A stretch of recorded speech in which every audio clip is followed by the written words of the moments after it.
मन बहुत चालाक, मन बहुत चतुर, मन सबकिछि, किंतु मन ईश्वर को खोजे। किंतु मन खोजु खोजु से कौन करे, आउ ईश्वर को पाई पारे नहीं कि देखी पारे नहीं। केमिति गोटे महुमाछी गोटे माछी महू पाखर जाई बसीगला, महू उपरे बसीगला, बहुत महू महू पीऊ पीऊ पीऊ पीऊ तार कौन है ना से बुड़ीगला मरीगला। से आ कौन जान महू कौन। जमती रामकृष्ण परमहंस कहले लुण कंढे लुण पितुला समुद्र मापिबा को जाइथला, समुद्र मापु मापु से समुद्र रे लीन होइगला। आ समुद्र मापिब कौन कहब कौन। से भली मन इचित एते चतुर एते चालाक से कौन करे ना भगवान को खोजु खोजु खोजु खोजु खोजु खोजु से भगवान को सहित लीन हो जाए, मिसी जाए। से आउ जानी पारे नहीं ईश्वर आउ कौन। सेठू फेरला परे से ता मन रे अनुभव हुए, आउ दर्शन हुए, उपलब्धि हुए। तुम देखंतु भागवत रे भगवान कौन कहले, दर्शन पर एत इम्पोर्टान्स देना। उद्धव पचारुची प्रभु मु आपण को केमिति जानिमी ना जीवर गति अनुभव उद्धवे कहिले माधव। जीवर गति होची अनुभव। भगवान को तो दर्शन करुच जदि अनुभव नहीं। सुंदर कथाटी आमे कहिथिलु आश्रम रे आपण माने समस्ते अछंती, समस्ते जानिचंती मो भितर ईश्वर अछंती, सर्वभूत रे ईश्वर अछंती, जड़ ठारू चेतन पर्यंत।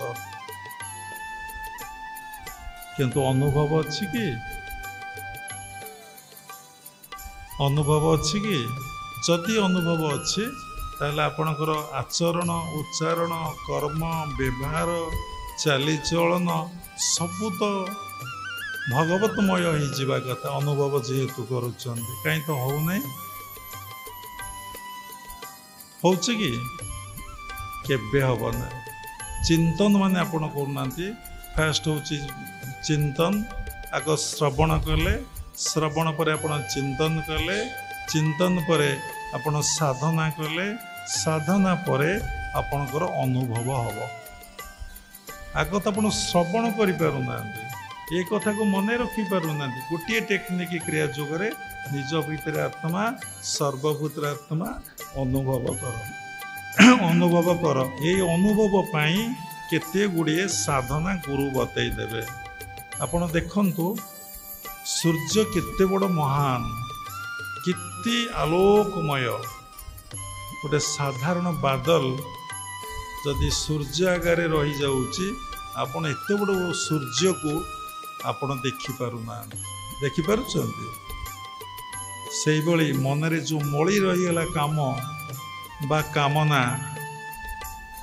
नजिबा पर्यंत ईश्वर सत्ता को आपण केतबळे उपलब्धि अनुभव करि परिबे नाही। तेणु भागवत रे भगवान कहले आत्मा को आपण उधारे निष्काम जन्मे जा शरीरे। तेणु गोटे थर आम कही निष्काम कर्म उपरे भीम भाई कही कर निष्काम भक्ति सुचिते गो देहधारी जेते अछ जगते गो। तेणु निष्काम कर्मटी कौन ना श्वास प्रश्वास को जदि आपण देखिए यहाँ हूँ सहज कर्म। जो नाम जपटा मु सहज कहूली क्रिया जोगे भगवान कहते सहज कर्म कुंत। भगवान गीतार कहते सहज कर्म कौन अर्जुन भगवान को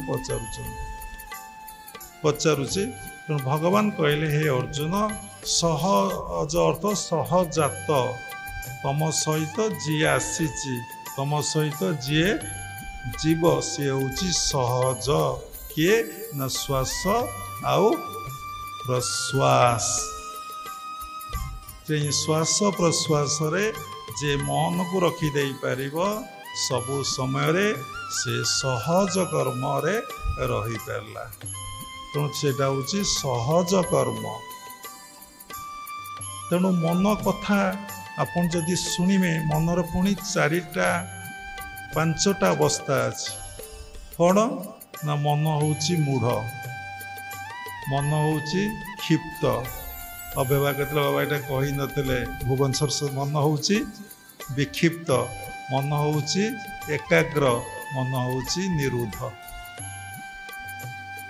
तेणु देखंतु आपण माने केही मूढ़ मना नुहंती मूढ़ होइतेले ठाकुर को विश्वास करेंगे नहीं कि दीक्षा ग्रहण करेंगे नहीं किछि करेंगे नहीं पशु भाया खटिबे खाइबे मैथुन करेंगे पिला जन्म करेंगे जमीबाड़ी करेंगे किछि पैसा बैंक बैलेंस करेंगे मरीजे से ईश्वर फेश्वर किछि मानिबे नहीं से मानला मूढ़ मन हरि विमुख प्राणी जेते से थांती पशुक संगते जी हरि विमुख प्राणी से सब मनुष्य उपधारी गोटे गोटे पशु तेणु man is a rational animal मनुष्य गोटे चिंताशील पशु तेणु देखु से मूढ़ संसार बहु लोक देखिए जिते भगवान को कथा कह से जमा शुणे नहीं कि प्रणाम करेंगे नहीं जीवे नहीं जदि डाकिकी नब से पलि आसवे बाहर बसवे जो सत्संग हम उठिकी पलि जीवे जमा से शुणे नहीं हेले मूढ़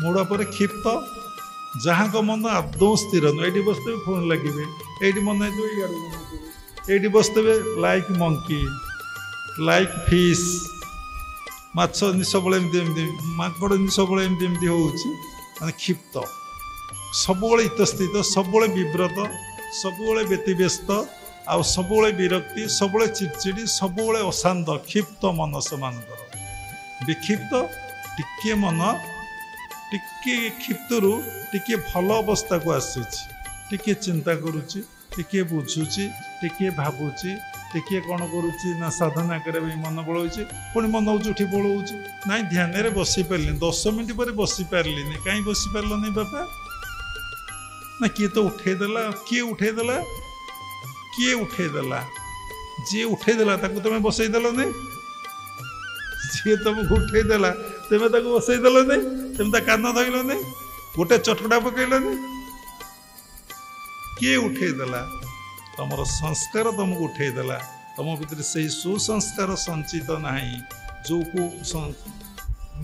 कुसंस्कार संचित अच्छी तुम से उठे फोपाड़ी देला देखो मासु गोटे दिन सत्संग ये हम से मुंड बिंधिला पेट कामुड़ा बंधु व्यवहार पड़ा झाड़ा मारला पुणी से दिनटा से राति सकाल सारा दिन सारा काम करी एत वर्ष पेट पड़ला नहीं पुणी तुम कौन करुच मैंने आज्ञा समय नहीं आम गुरुदेव को एक कथा पचारूँ बाबा और लोग कहीं दीक्षा ना साधना करना ये सुजोग देला कहीं साधना करना गुरुदेव कहते से परफेक्शन ना से सुसंस्कार भितर ना तेणु प्रकृति माँ तांको केबे बाट छाड़ नहीं प्रकृति माँ ता कोल पकई कान धरी बस उठू करी चटकणा दे माड मारी ताको लास्ट को शेष करदब से किंतु बुझीपार ना जमती ओट कंटा घास खाए बुझीपारे नहीं